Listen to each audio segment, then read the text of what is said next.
when we think about Trump's worst moments, I think about the people around him. I think about the folks who enabled him. And I also think about the people who sold their souls to be around him. The black folks who sold their souls to be around him. And I'm not talking about, the random celebrities who supported him. I'm talking about folks who campaigned for him or who worked in his administration, knowing exactly who this person was, knowing about birtherism, knowing that he still says the Central Park Five are guilty, still says that. His racist policies, like ending consent decrees, like reinstating private prisons, which basically Obama gutted, which was so important to do, ending the National Task Force on Policing, a war on healthcare, which specifically affected black communities, the war on HUD, the war on housing, all these things. Yet there were people in his administration who supported him, who defended him, even after Charlottesville. And I want to remind you of Omarosa telling America to bow down. Remember this moment. Listen to this. Every critic, every detractor will have to bow down to President Trump. Bow down to President Trump. Bow down to President Trump. Bow down to President Trump. It's everyone who's ever doubted Donald, whoever disagreed, whoever challenged him. It is the ultimate revenge. Ultimate revenge, revenge, revenge. To become the most powerful man in the universe. There she goes. Somebody who worked in the administration, who, according to her own book, Unhinged, knew that he used the N-word in October of 2016. You have the book, Richard Fowler? I do. I've read the book. Yes. I want to say Jaron Smith as well, who worked in the White House, knowing the kind of person, you may not know Jaron Smith that well, but he's one of the few black folks who worked in this White House.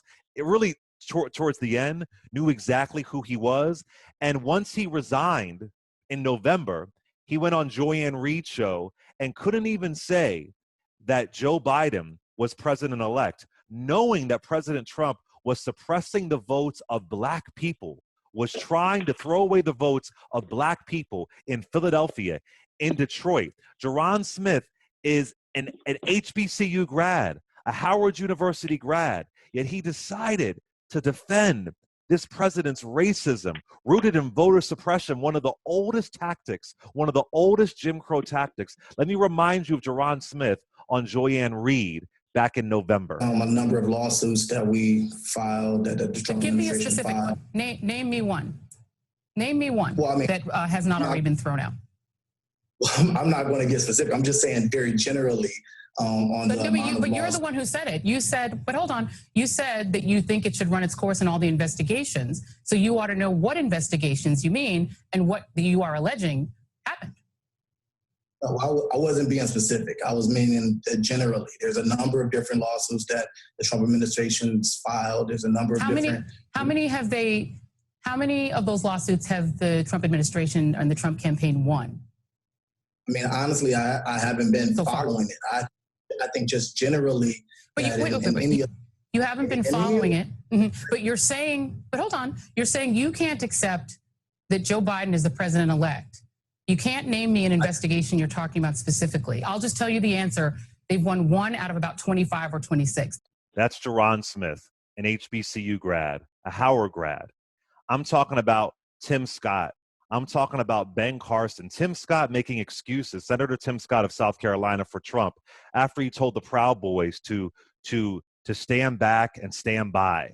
Ben Carson repeatedly defending Trump's racism. And even folks like Diamond and Silk who campaigned with him, even folks like Candace Owens who reportedly, allegedly paid people to have some Trump rally, some Trump event on the White House lawn with folks barely wearing a mask. All these folks who participated, black folks, and let's not forget, participated in this madness. Shame on you, and may you never be forgiven. Omarosa knew exactly what she was doing, and the only reason why she left was because she got fired. Go ahead, Richard. But Clay, let's not forget the dearly departed Herman Cain. Herman Cain, who lost his life to COVID. Now, The only one out of that group that you mentioned that sort of, somewhat, maybe gets a half a pass from me is Omarosa. And the reason, and the only reason why she gets a sort of, somewhat, half-ass pass from me is because she, in her book Unhinged, which I read all of it, she really does utterly destroy the Trump presidency in this book, and not off of hearsay. Like, Omarosa has facts and dates and But she was an opportunist. She was an opportunist, Well, and she only does it when she gets fired. Sean Spicer, I agree. Anthony Scaramucci, James Comey, John Bolton, they all get these massive book deals. She managed to work with the white supremacists and defended him, and then gets a multi-million-dollar deal out of it, and still profited from it. So my thing is, I'm talking about knowingly working with a racist, and unlike some of these other folks, she was directly a part of the administration involved in African-American engagement. So I think she was one of the most dangerous ones because she was right there.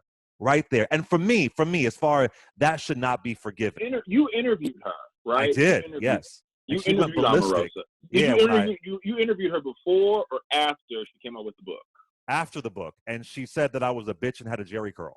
but the reason why I'm saying this isn't because of the interview. I mean, I knew she didn't want to be held accountable. You know, she's attacked Ed Gordon, Simone Sanders. No, I'm not. And listen, I think Omarosa should be held accountable for the years that she worked for Donald Trump. I'm not saying that. What I'm saying is, like, I think it's important because I think historians, when they judge a Trump presidency, will look back at books like Unhinged and other books, John Bolton's book, and they will be able to use some of these books to piece together just how terrible Donald Trump was as a president. And I think it's also worth pointing out that Donald Trump is an opportunist. Donald Trump is the king of opportunism. He attracts opportunists, and I think how we got here, and this I think is really important. This is really important conversation for us to have, right? How America got here, because we have to know how we got here so we don't get here again. Right. We got here again because an opportunist began to America is a divided country. We could agree on that point, right? America is a divided country. An opportunist got into the middle of that division, and he took the opportunity of that division to take advantage of the American people, right? And Omarosa, also an opportunist, took advantage of Donald Trump to make herself a name and make herself a New York Times bestseller.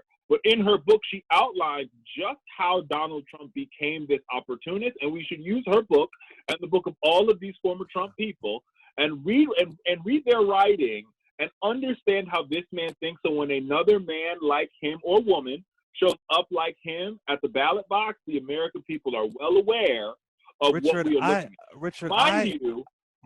Mind you, we should have known all along. Yeah, right? And I don't think the American people.